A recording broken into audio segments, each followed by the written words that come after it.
and pour it over that steamed broccoli and add a little bit of salt. Salt doesn't cause any kind of disease. Oh my goodness, salt doesn't cause any kind of disease? Hypertension?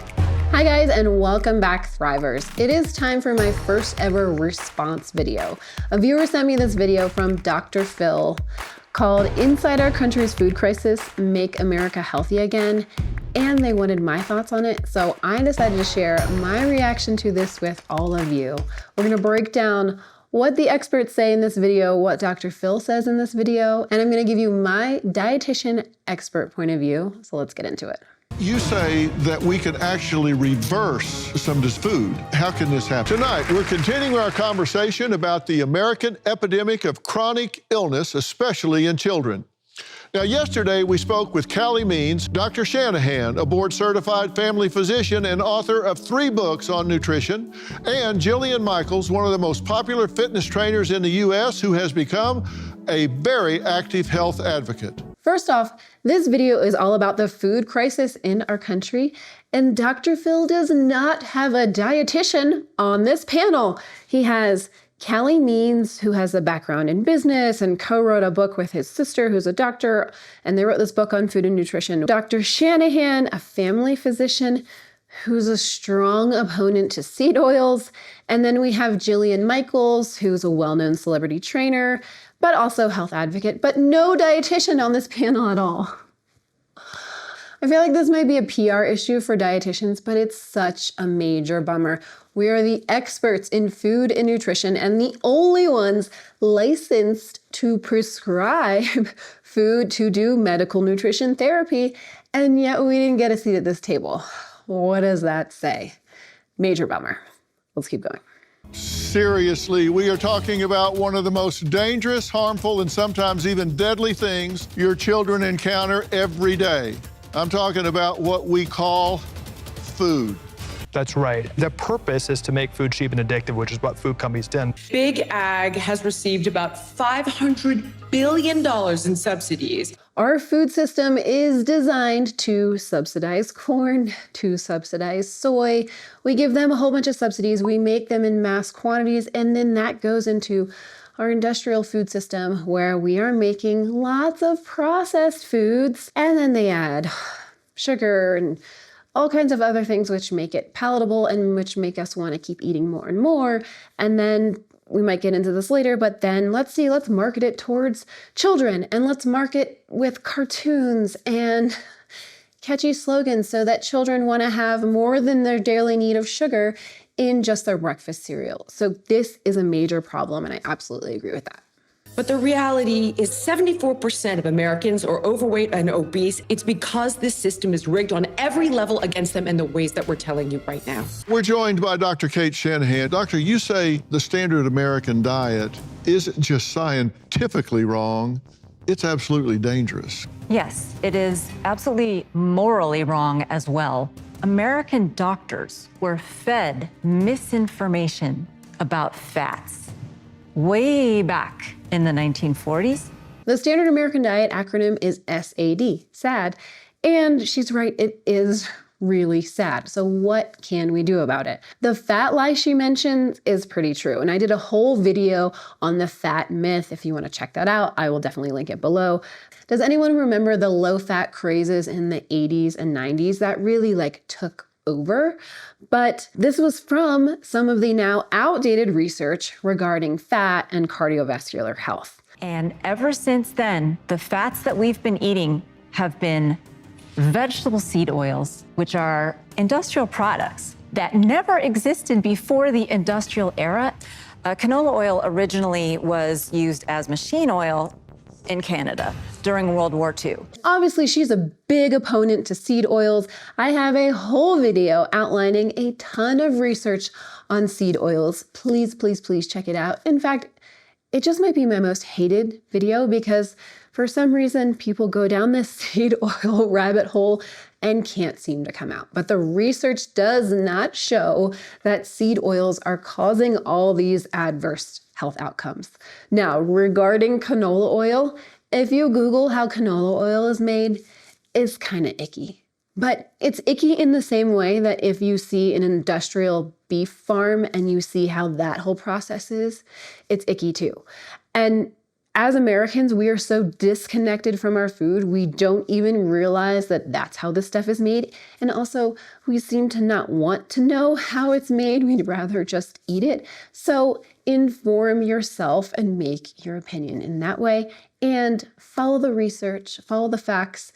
If you want to hear some more facts on seed oils, look up Renaissance periodization, look up Dr. Lane Norton, and they're going to echo what I'm saying as well. Let's go back. I have a strong belief that you know what Merit TV is all about. We're Yes. about talking to the heartland. Give me the facts and I'll start making noise. And that's what we're wanting to do, is give people the facts. Okay, I love it, Dr. Phil. Give me the facts and I'll start making noise. Yes, let's absolutely make noise that our food system is out of whack and that we need to focus on more whole foods, getting whole foods into the homes, to our families and to our children. And let's make our food system better.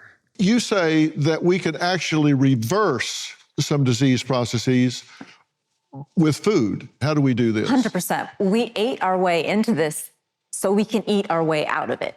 We have to eat our way out of it. We can't medicate our way out of a dietary problem. 100%. We can reverse lots of chronic diseases through what we are eating. This is a major, major point to drive home. Love it. I actually love that she says we can't medicate our way out of this, because all these medications have different side effects. You go on a statin, well, that has side effects in something else. Focusing on the food is really key. I'm a big food first person, and then we add on when needed. That's why it would have been great if dietitians who are licensed to prescribe medical nutrition therapy and to prescribe nutrition were on this panel. Okay. We need to lose our fear of so many of these foods that we've been told are bad for us, right? We have heard not to use butter. Well, if you want to get your children to eat vegetables, there's no better way than to melt a whole ton of butter and pour it over that steamed broccoli and add a little bit of salt and maybe a little garlic. Your kids, I bet your kids like garlic butter. They like garlic bread. Well, garlic broccoli is just totally delicious. This doctor and her whole add a ton of butter to broccoli. I get where she's going, but we don't have to douse broccoli or any food in butter just to make it palatable. And I honestly don't know if this woman has worked with children before, but kids and vegetables are much more nuanced than, oh, you like garlic bread, so you'll like garlic broccoli. The key is to offer these foods and offer them often. It takes multiple times. Studies show that the more we try a food, the more we might like it. So broccoli with butter and garlic, great. But also broccoli with olive oil and garlic is really great too. Okay, do you have time to slice some cheese, bring a couple handful of nuts, or maybe bring an apple and slice it in half and put some peanut butter on there? I'm just talking about really simple, ready-to-eat foods. These are the original fast foods. Right. Cheese and things like preserved meats, like your prosciutto or your things that we call sandwich meats these days. Okay, we gotta stop right there. I love the idea of this sort of simple lunch. I actually call them adult Lunchables with my clients, but the idea of maybe a little sliced cheese, some berries, some carrots, some string cheese, a hard-boiled egg, maybe some tuna or Greek yogurt, pita chips, whole grain crackers. That little combo of these like nibbles is a nice balanced lunch with some nuts like she mentioned. But notice that she didn't mention any veggies, and fiber is a huge problem in this country. And that is just a major theme that seems to be missing from this video. Okay, we need a dietitian on this panel so bad. Salt on your food. That is another lie. Salt doesn't cause any kind of disease. Oh my goodness, salt doesn't cause any kind of disease? Hypertension? There's lots of research. Excess sodium intake relates to hypertension, high blood pressure. Let's see where she's going. Actually impossible for a human being to eat too much salt, because if we oversalt our food, do we want to swallow it? No, it's disgusting. She says it's virtually impossible for someone to eat too much salt. In one sitting, sure, right? Like like she says, if you oversalt something in one sitting, your body and your taste buds go, oh, that's too much. But every single day, throughout an entire day, you can absolutely consume way more sodium than you need. So the recommended amount of daily sodium is 2,300 milligrams. If you had a day of, let's just say, some fast food meals, I mean, you can very easily have over 5,000 milligrams, so double what you're supposed to have in sodium daily. You could easily have 5,000 milligrams through just a regular day at McDonald's in sodium. So it is very easy. And that was just a fast food example because it was easy to put together, but you can do this very easily by eating out, by eating a lot of processed stuff. So I just reject her point about sodium. And again, no mention of fiber. It's not what you're eating, it's what's eating you. They are chemically addicted to the food. And if you, they don't stand a chance. And then, heaven forbid, they have a little bit of willpower. As I mentioned, they make sure to surround you with the food. This food that we're talking about, the ultra processed, the fast foods, all the stuff that's advertised all around us, it's highly palatable. It's loaded with sugar and fat and salt. And when we eat those types of foods, it makes us happy. Our brain releases serotonin. They're talking about dopamine here. It releases these chemicals. So you eat this food, maybe you weren't feeling so hot before, maybe you're a little depressed before you eat that food, and then all of a sudden it made you happy. So what do you want to do? You want to stay happy, so we keep eating, and that is a cycle. Because willpower is like a muscle. It gets tired. And if the food sits in front of you all day long and you have a moment of vulnerability, you're going to partake. So now she's talking about how willpower it's not as cut and dry as it's always been sort of marketed to us as, and I absolutely believe that too. when we're looking at these GLP-1 drugs that have become so popular, like Ozempic or Wegovy, what do? Well, they mimic a satiety hormone that our bodies already make. It's called GLP-1. So what's going to naturally release GLP-1? Well, protein, fiber, and fat. But when you drink a soda, it doesn't have any of those three things. And in fact, it actually does the exact opposite. It triggers a sugar crash and it makes you hungrier. I mean, she's right. I never thought the general public would know what GLP-1 is. It's something that I studied. It's a hormone that we have that's related to metabolism. One of its functions is related to satiety, and certain foods actually do mimic the GLP-1, which a lot of those are fiber-rich foods, which have not been mentioned yet again in this video. But as she says, soda goes right into our bloodstream. It spikes our blood sugar, certainly undermining satiety. We're not getting satisfied. We're definitely not getting full unless it's like volume full. And then that sugar triggers serotonin in our brain and makes us want to drink more soda, and then the cycle continues. A mother is here who says her children are already facing obesity and chronic health issues, and she's worried they'll have a lifetime of problems if she can't figure out how to make a change in what she's feeding them. We're going to see if we can't help. Considered morbidly obese at a very young age, and it's just skyrocketed from there. I feel like I have failed my kids, but I also realize that it's not too late. My kids have seen me lose 200 pounds this year. Her story is not uncommon, but it is not too late, just like she said, and her story is inspiring, and I hope that it inspires other people. It is extremely important to me that my kids get healthy with me. I truly believe that we can break the cycle in our family, in our generations, going forward with obesity. And obesity is a complex issue. It is not just a matter of willpower, like many people who don't know much about it say. Obesity has other factors, including hereditary factors, environmental factors, food security factors, education around food. There's so much more to it than just willpower. What have you done to change what's happening? So I started my journey at the beginning of the year, like a lot of people, with a New Year's resolution. And I lost 79 pounds on my own, just, changing my eating habits. She lost 79 pounds on her own. That's inspirational. And also, you need to change what you're teaching your children as well, right? Exactly. Because they don't have the ability to go to the store and make selections and choose their diet and all. That comes from you. So our children don't have the ability to go to the store and make the selections and make a right choice or a wrong choice. They rely on us, the parents.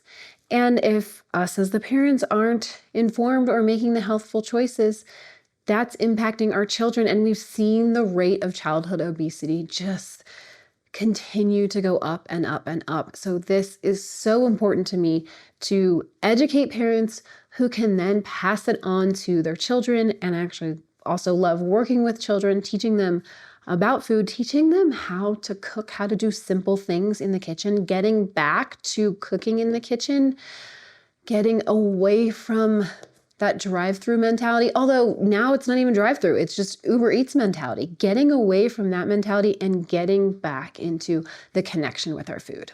It shouldn't be a battle, right? This is like such an intimate part of your relationship with your children. And that is your relationship. You're teaching them to have a relationship with food. And when you enjoy what you're eating and are proud of what you're eating and it makes you feel good, they see that. When you enjoy what you're eating, when you're proud of what you're eating, and it makes you feel good, they see that in the same way that when we model by exercising or going for a walk and they see that makes us feel good. These are the things, all these things that we're modeling, our kids pick up on. And then those are habits that they're going to pursue in their lives as well. Something that seed oils do to our metabolism. They Oh, boy. change the way I can't with this. the way our brains crave energy. Instead of Hold on. Seed oils change the way our brains crave energy. I had to pause and see if I could find research that backs this up, because surely if you make a statement like this, you would have a packet of research to back up that sort of claim. So there's not a lot of research on this. The research related to what she's specifically talking about is on animals, and animal studies do not directly translate to people. No meta-analyses on what she has said here. Let's continue. instead of craving for nutrition, instead of having an appetite that is kind of a little small, quiet little reminder of mealtime, that's what hunger really is supposed to be. It is an intense emergency because your brain is not getting enough energy because your blood sugar is dropping. So when our brain is not getting enough energy because our blood sugar is dropping, she thinks that's because of seed oils? Okay. This is something that we call hangry. So a lot of people are familiar with. Hangry is real.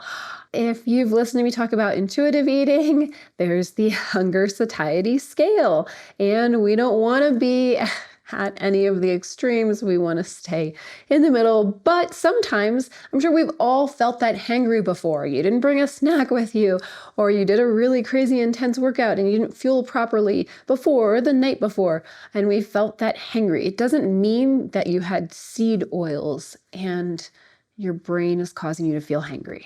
And what seed oils do to our metabolism is they stop the flow of energy from our body fat to our cells, and especially our brains. I have not found research to back up this claim. I will absolutely dig into this. Just a quick search comes up with that this is a common misconception. Here's the thing on seed oils, and I know I talked about seed oils earlier, and if you want to hear more people echo the evidence and the science-based facts on seed oils, check out Renaissance Periodization, check out Dr. Lane Norton, check out other dietitians who are on YouTube. The science does not back up the claims that seed oils are just detrimental to our health.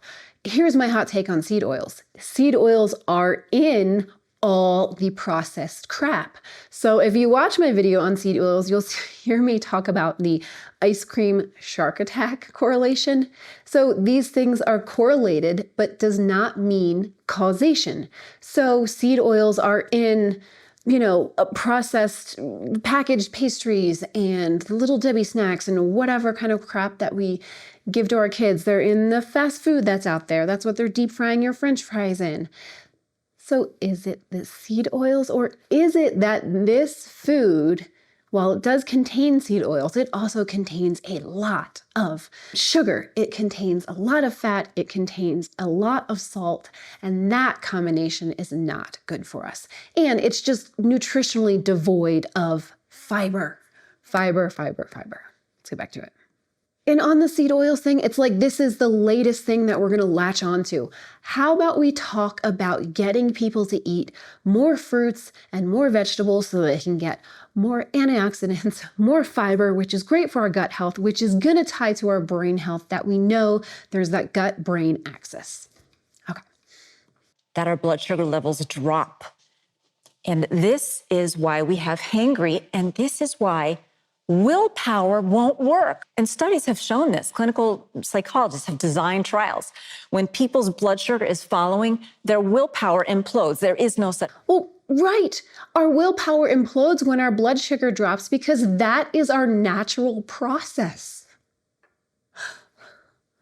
Obviously, when your blood sugar drops, your body is telling you, especially if it gets really low, your body is telling you, I need food. It's going to give you those little hints. I need food. And then when it gets lower and lower, I need food now. I need food right now. Let me ask you this. How is it that people haven't known this? Can we put up the food pyramid? We've been funding this forever, right? And when you go look at what kids are being fed in school, it's not healthy. This is one of the deadliest documents in American history. I mean, look how shameful the bottom of that pyramid is. It's sugar and things that turn into sugar. And the tragic thing is that Americans listen to their health leaders. And then in the 10 years after this came out, the share of our diet that went to carbs went up 20%. And we went away from animal-based fats and the things that actually sustain us. So this actually did dictate behavior. When the Surgeon General said smoking isn't good, smoking rates plummeted. It did dictate behavior. And then, once again, follow the money. Who are the ones that benefited from that? Those big food companies who are making the products that are made from the cereal grains and the breads and all those things. We've got to get back to real food. We've got to get back to steak and butter and broccoli and non-ultra-processed food. We'll have a revolution. Broccoli is apparently the only vegetable we're going to talk about in this whole video. We can change this quickly. As Dr. Shanahan said, food was the problem, but food can be the solution. While I love the idea that we could change this quickly, I don't think anything's going to happen overnight. The way it's going to happen is with consistency and consistent experts saying that we've got to make the change. Could be the solution. There's no reason that your child and children can't be prescribed food to reverse these issues. Yes, prescribe food to reverse these issues. And who is licensed to prescribe food? Dietitians. We are licensed to prescribe food. I'm living my life. The quality of my life has changed drastically. And one of the hard things to admit is at my heaviest weight, my kids' quality of life was being affected. Of course. So I'm not only changing my life, I'm changing their life. What I love about her and her sharing her story is she's admitting the stuff that people are scared to admit, that lifestyle was impacting her kids' lifestyle, probably staying in the house, not being active. And she's putting that out there. And I think this will encourage more people to be honest with where they are and inspire people to make better changes. I've taken responsibility and ownership, and I'm doing what I have to do to try to get my kids in better health. And I just want to take this off of your plate psychologically, because you are not alone here. This is not your fault. And the reality is that Yes, this system has been rigged against you, and now it is time to do what you're doing and fight back in the ways that you're fighting back. But should you run into obstacles, should you struggle, it's because of the way, literally, I'll say it again, this system is rigged. And I also want to say this to you: lead by example. Get your kids into activities, control the environment like Dr. Phil is telling you. So I just want to give you so much props for the changes you're making and take some of this, what I am perceiving as guilt, off of your plate. Okay, thank you, Jillian. That is the kind of talk we need. Those are the speeches that, like, the pep talk that everyone who is going through something, or anyone who's trying to make a healthful change in their life, whether it is like this woman in this video, or someone who's just trying to make some small changes to sort of kickstart the fire in their own lives. That pep talk, that was the kind of speak that we all need to hear, and I absolutely loved it. Both of your boys eat breakfast and lunch at school? They do, yes. What are they likely facing at school still? I mean, this hasn't changed much. It's a criminal enterprise. The biggest fast food restaurant in the country is federally funded school lunches, and there is no sugar limit and almost no nutrition guidelines for those. I'm really trying to...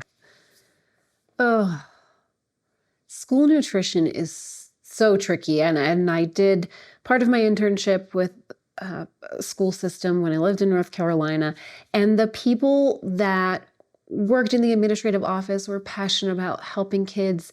The system is not great. It is, the wages are low, so you can't hire people to have high culinary skills. They just can have the skills to heat things up. And so what do we need? Quick and easy serve food. So the system right now, as it is not set up for fresh things or for the most healthful things for our kids. It's a serious, serious problem. What we're putting into our body, what we're fueling ourselves with, our metabolic habits when it comes to our sedentary lifestyle, our circadian rhythm and sleep. I mean, these are serious, serious problems. We need to understand that, and we need to break the chain. But that is... Okay, I'm thrilled that he brought up other things like sedentary lifestyle, like our just horrible sleep patterns. These all contribute to our health. So that was a great point. And when you take away animal fat, you take away some of delicious things like butter, like we've talked about, but you also take away something worse, which is traditional cooking. There is no culinary tradition in the entire world that doesn't use animal fats, right? There's veganism? It's a kind of a religion or a movement. It's not something that has been with humanity for any period of time. Right. Veganism can be traced back to ancient civilizations, like ancient Greeks, but I guess she didn't look that one up. Not that I'm an advocate for veganism, I just am an advocate for facts. Cholesterol-rich foods are so satiating, and when we scare people away from eating them, But also fiber-rich foods fill you up. Healthy food is expensive. If I could afford to keep healthy food in the house, I would. This is something I hear a lot. Healthy food is expensive, but you can make choices, healthful choices that aren't the most expensive thing in the grocery store. Utilize the frozen aisle, utilize canned, I'm talking about beans. You can utilize canned veggies, fruit that's not in syrup, that's just in water. There are ways to eat healthfully that aren't expensive. But the perception is that healthy is expensive because we subsidize and make those foods that don't fill you up, that are filled with sugar and loaded with fat and loaded with sodium. We make them super cheap. You guys have said that it's expensive to eat healthy. Yes, sir. And that it's quicker and less expensive sometimes to just pull through and pick up a hamburger or something at McDonald's. Convenience, for sure. Convenience is key. Yeah. But it's Convenient. She said it right there. It's convenient. It doesn't mean that it's healthful or good for you.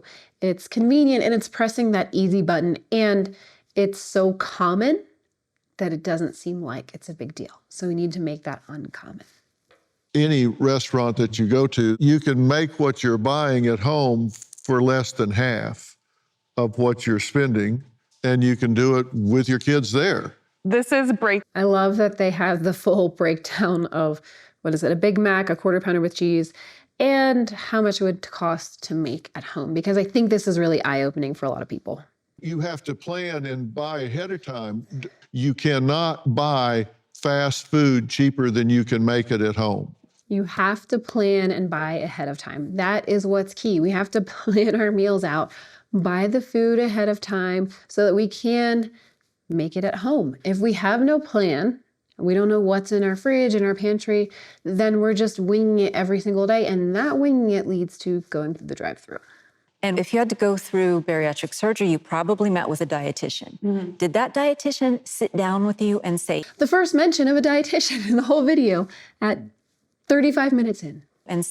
let's create a weekly planning, here's how you do it, and here's how you're gonna afford it.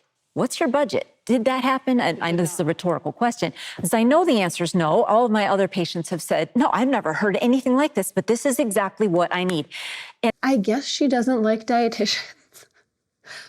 All her other patients have said that a dietitian has never done a meal plan for them. I find that wild because that's one of the most requested things that I get. Now, I don't work in bariatric surgery, but I do know that dietitians who do work in bariatric surgery have their patients. You have to follow a very specific diet protocol after you've had bariatric surgery, which includes specific textures of foods. It includes specific amounts of protein and fat. And oh, it just grinds my gears that this doctor, for some reason, decided to do a little RD bashing right then.